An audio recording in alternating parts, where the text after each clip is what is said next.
Hi, my name is Matt Ackerson. I am the founder of Petovera, and today is Q&A Tuesday. Petovera is the home of people who want to do sustainable marketing, not just growth hacking. And the reason why I say that is because growth hacking often leads to poor decisions and people seeking silver bullets and shortcuts as a way to solve their marketing problems, when what they really need is a sales engine in their business, something that is sustainable for the long term. It involves a combination of content marketing, email marketing, and other mechanisms that we talk about here on the Petovera blog. So let's get into today's question, and this might become a weekly thing. If you like it, let me know in the comments, and I'll keep doing it. So today's question comes from Kelly Kamick of Apollo Answering Service in Houston, Texas. And Kelly writes, "My biggest marketing challenge is creating content and finding research to support what I want to say. I have some," then she goes on to talk about a potential marketing campaign she's thinking about doing.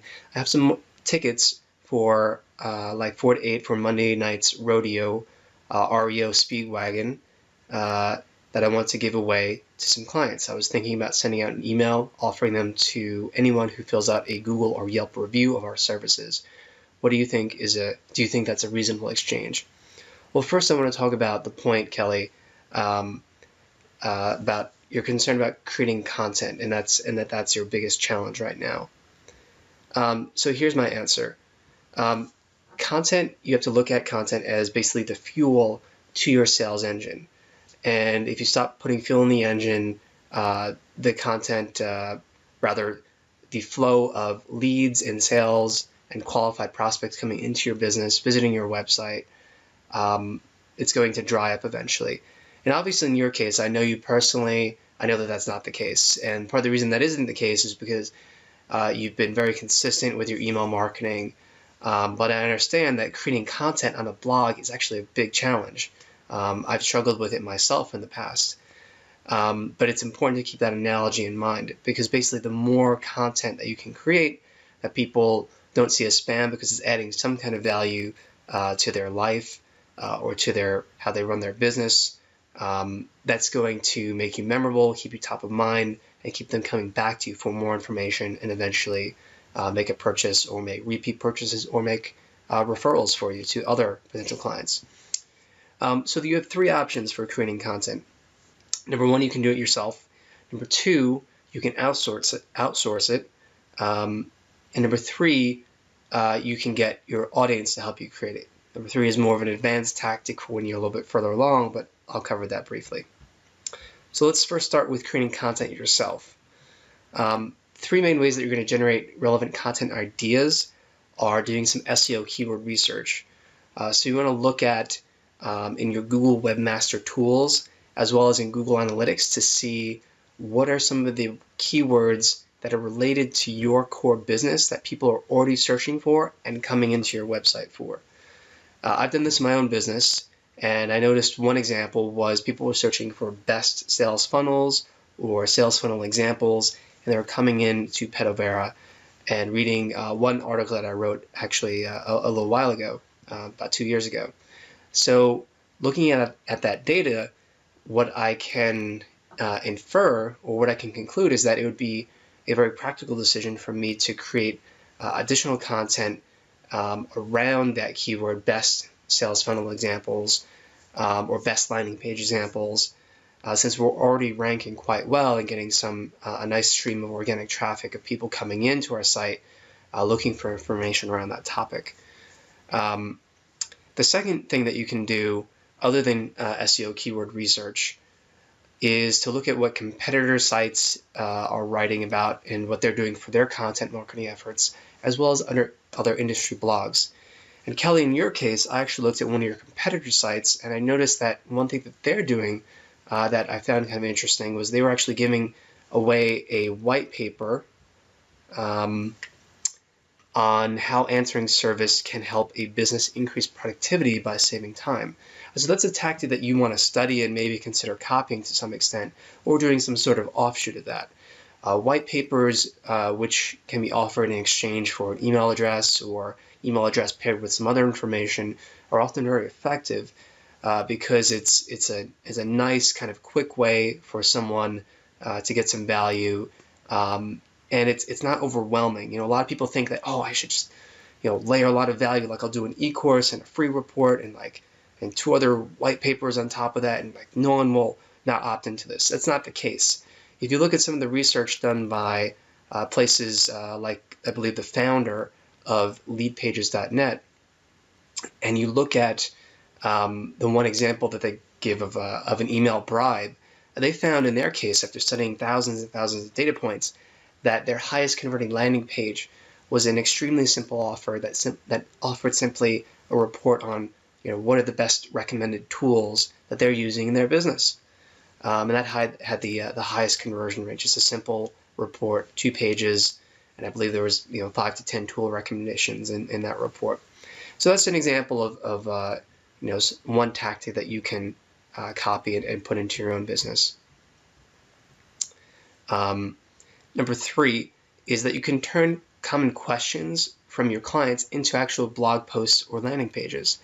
Kind of similar to what I'm doing right here, right now, is I've been having many conversations with you and with other blog readers and other clients, and I get a lot of the same questions or along the same lines, and I know that I'm writing emails back and forth, but I thought that this would actually be a better way to leverage that sort of thought process so that more people could benefit from it. And I'm very confident that people will if people are watching this right now. So let's move on to the next section. So those are the 3 ways that you can begin to create content yourself.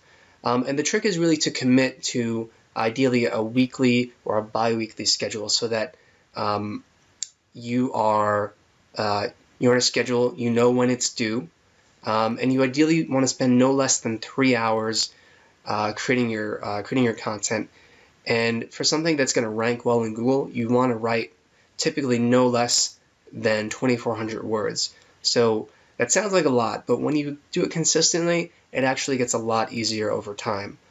I've been doing my steady stream of blog posts for about 8 weeks now, and I can tell you I'm writing about 1,000 words a day, and it literally the words just kind of flow from my fingertips. It's very easy once you get into the routine of doing it. So let's move on to the next part. Number 2, you have the option to outsource content creation. Is this a good idea? It is if you have the budget to invest in it. So I recently spoke with Mary Ellen Slater, who is the founder of Reputation Capital. You can check out our website at repcapitalmedia.com. And a company like Mary Ellen's will typically price their content creation efforts between $300 to $500 per blog post. Now that sounds like a lot, but the reason why the price per blog article is actually quite high is because, number 1, they're going to spend probably 8 to 10 hours, similar to what I do once a week for our in-depth blog posts on Thursdays, writing, researching, and even interviewing people for quotes that they can put into their article. So you really get what you pay for when it comes to quality content. I know some acquaintances of mine who have gone to Odesk or Elance and have gotten some fairly cheap articles written for them, $10, $20 coming from India or where else, and it's really low quality content. To really get something that's going to rank well, you need someone who's ideally an expert in the space that you're writing about. For example, for Apollo, it might be customer service. And you really need someone who has this ability to write in depth about a topic. It should be well written, it should be clear and simple language, and they should be able to include lots of relevant pictures, as well as organize their content in a way that's easy to kind of skim and scan. And if you're going to start investing money in outsourcing, you really don't want to spend less than a minimum of, I would say, of $75 per blog post. And at that, you want to get someone who's a native English speaker, ideally someone in the US, and probably you can get maybe a college student to intern for you at that rate and write, somewhat quality articles at that level. But again, even when you're getting started, you want to give whoever you're working with lots of guidance on what your brand is all about, what kind of tone of voice you want to strike, and you want to really get them to almost be a part of your business so that they understand it from the inside out, because you're going to get a much higher quality end result if you invest the time to do that. So finally, number 3, you can get your audience to help you create content for you. This is an advanced tactic, and I've seen Mike, can't remember his last name, from The Toilet Paper Entrepreneur. It's the name of the book that he wrote. And on his blog, I remember Mike actually had these grouped, or rather multi-contributor blog posts that were actually quite ingenious the way that he set up the system. So I think it was about once a week, once every 2 weeks, he would actually invite people to submit answers to a question, and then he would post the top 10 or 20 answers that people submitted with a link back to their respective blogs or websites. And this was great because he could kind of automate the content creation process. In addition, he's getting quality content from people who are experts in their field. And in addition, because people have an interest, they've contributed to this blog, you already have kind of a basis, a base of those contributors can then will want to actually promote the article along with yourself. But this type of tactic, again, is an advanced tactic, and it only really works, I believe, when you have a solid audience, when people are engaged, they're regularly leaving comments, and probably no less than 10,000 visits per month coming into your blog, I would say. So as a side note, when it comes to actual content marketing on a local basis, so for example, Kelly, I know that you are marketing a Apollo answering service within the Houston, Texas area. For that type of targeted marketing where your content might be reaching all around the US, but the only people who would read it that actually matter to you are those within the greater Houston, Texas area. For that, you want to kind of balance your content, I think, and you can have fun with this too, between articles that are educational, like time-saving tips, productivity, customer service. Balance that with actually some local news. What are some local events that are going on? Maybe echo some of the postings. Obviously, the more relevant to your business, the better. Some local postings that maybe the local newspaper website puts up. So that way you can get kind of a balance between creating content that is highly relevant and specific to your target clientele, as well as content that's kind of more fun, kind of just more, kind of B2C in nature. I know that you're B2B, but B2C in nature, so that people have a reason to read in your audience and come back to your site on a more regular basis, and you're not just kind of writing about content that's only specific or relevant to your business. So you want to kind of think of yourself almost like a news agency, kind of in that respect. And finally, I wanted to address the part of Kelly's question about a Yelp review incentive. So Kelly was offering as an incentive in exchange for people writing Yelp reviews for her business, potentially giving them some tickets to an upcoming event. And I thought that I think this is a great idea. But the only feedback I would have on it, other than obviously, do it, measure results, see if it works, is that you want to try to systemize things like this. Because let's assume that it does work, right? And Kelly gets an additional 2 or 3 positive reviews on Yelp as a result. Well, that's great, but how do you get this type of win to systematically stack up over time, so that the advantage over your competition in this respect is only higher and higher and higher?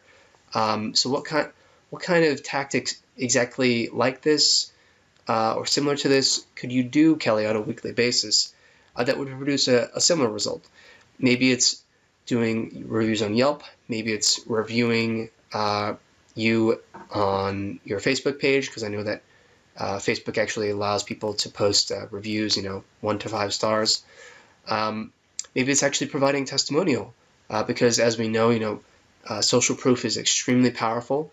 Why say how great you are when you can get someone else to say it for you, right? And then you can post those on your website, or even drip them out in an email campaign to qualified leads who haven't converted yet.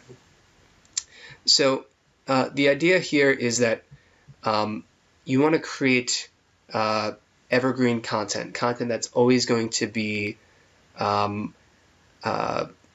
relevant. Whenever you're posting to your own blog, or whether you outsource it, whether you do it yourself, you want it to be evergreen. Whether it's an e-course or a blog post, or you're doing some sort of Yelp review incentive, like what Kelly said. And other than that, just move forward with caution if you're going to be outsourcing your content creation. And other than that, I wanted to invite you, the listener, what other tips do you think are relevant here in Kelly's case? What have you found that works well in your business in terms of getting either, whether it be reviews on Yelp, or if you in the past struggled with creating content? Let us know in the comments, and also feel free to leave questions that you want answered in next week's Tuesday Q&A. So thanks for watching, and take care.